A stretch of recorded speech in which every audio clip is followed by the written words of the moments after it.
Well, as you know, Halloween is just a day away, and plenty of kids out there are preparing to don costumes and go trick-or-treating. They're getting so exciting right about now. But the holiday isn't just about the kids' costumes. You know, of course, many teenagers and adults, too, are dressing up. And sometimes their outfits can be just a little bit, well, risque.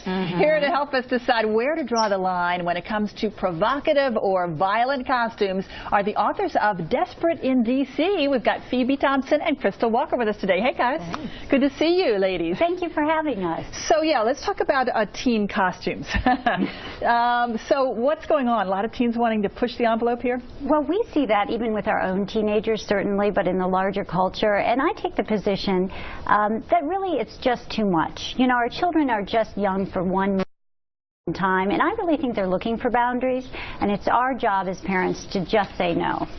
My question is, how much responsibility should the costume making industry take for this? Because when you go to the party stores and you're picking out a costume, all you see, not only for the teenagers, but for the younger girls as well, are these short costumes. Mel and I talk about this a lot. Who should get the blame here? Is it the teenagers pushing for this and then the manufacturers meeting that demand, or are they the ones who want to over-sexualize our young people? Well, it's a great question. I think ultimately parents have the responsibility. I think we live in a capitalist society, and you know, people are entitled to make whatever they feel like when it comes to costumes, and I think it's up to parents to say yes or no to whatever their kids want to be. But you know, I come from a different position to Crystal, so I'm actually you know, more in favor of letting kids do what they want. What do you say, Crystal? Who do you think is responsible for pushing this image? Yes, I think that actually it's a larger cultural issue. I mean, we see it obviously with musicians today that our children idolize, with the celebrities, and you know, the culture says, you know, the shorter the better, the more revealing the better. But I say, you know, especially for teenage women who want to be taken, young women who want to be taken seriously, it's a mixed message that you're sending, and you have to start thinking about it, even as a teenager, about how you will be viewed by the rest of society. You know, this all harkens back to years ago when it seemed to me Britney Spears was the culprit. And before that, it was probably Madonna. Always somebody. Yeah, I remember back in Britney's early days, a lot of kids wanted to be Britney, and they were dressing up in very, very short skirts, and then the midriff was exposed, and the parents were going, ah! How can this be? So I think there was a lot of angst among a lot of parents.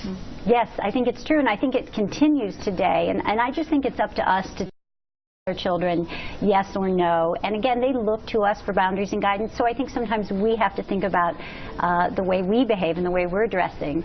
As I sit here in a very short dress today, not unnoticed, but I do think about these things as a parent, and sometimes there is an element of do what I say, not what I do. Well, you know, I have to admit, I have a 9-year-old, and we went shopping for her costume. She dressed up as a police officer, and she immediately started trying to bring the skirt up. She says, Mom, I like it, but it's too long. It was to her knees, and she says, Mom, it's too long. So what do you do with that for a 9-year-old? You know, it would give me pause, but I decided to, you know, I come from England, and let me first say that the British love an excuse, any excuse to dress up for any reason. It's a way of letting our hair down, and there isn't the same taboo against should we say, slightly risque costumes there. I'm not sure why, but I like to think you're only young once. 9 is a little too young, for sure. But, it wasn't tight, though. At least it wasn't tight. Yeah, but you know, mid to late teens, I feel like that's when you're probably going to look your best. Why not have a little fun? And also, I think girls need to own their sexuality, and it's okay to enjoy looking good and being sexual, and I want my girls to sort of believe that, and so I have to support it, even though sometimes I am personally horrified by it. At least to admit it. You know, how much are kids sort of reflecting what they're seeing their parents doing? Because, you know, maybe what the parents are doing is dressing up in risque clothes on Halloween. Yes. Well, I certainly, you know, did my fair share of short skirts when I was a teenager. I was actually kind of known for it at my college. But, you know, I would say I don't think they're looking at me now, because I don't do that now, mainly because I would look horrific. So, you know, but I do, you know, have fun on Halloween and dress up, and they see that. And in the circles that I think, you know, Crystal and I move in, most parents our age are not dressing up as sexy nurses or anything like that, right? We would be It's really the best way, I think, to horrify your teens. So it's really embarrassing for them. Absolutely. Yes, and it's interesting because my 10-year-old daughter wanted to be a U.S. Navy SEAL, the first female U.S. Navy SEAL this year, and it was quite a challenge to find a costume for her. So I say let's really make the opportunity exist for everyone. It doesn't all have to be sexy and short. It all doesn't have to be too conservative. There must be a place for every costume. I love that your 10-year-old girl wanted to be a Navy SEAL, and that your 9-year-old girl wanted to be a police officer. These are empowering kinds of costumes, right? They sure are. So are there any recommendations for parents when they have to tackle this issue?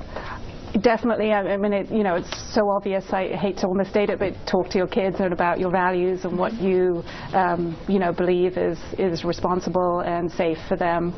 That's my go-to, really. And also have some fun with it. So, if you do want to scare them, show them what, a sexy costume looks like, and it may deter them. Really, that may be all that you need. And remember, these pictures we take of the costumes, they live on forever and ever, right? Especially nowadays. They do indeed. Good to see you, ladies. Thanks so much, Phoebe Thompson, Crystal Walker. They are the authors of the book, Desperate in D.C. Go and check it out. Thanks, ladies. Have a great holiday. Thank you. And we will be right back with much more Let's Talk Live.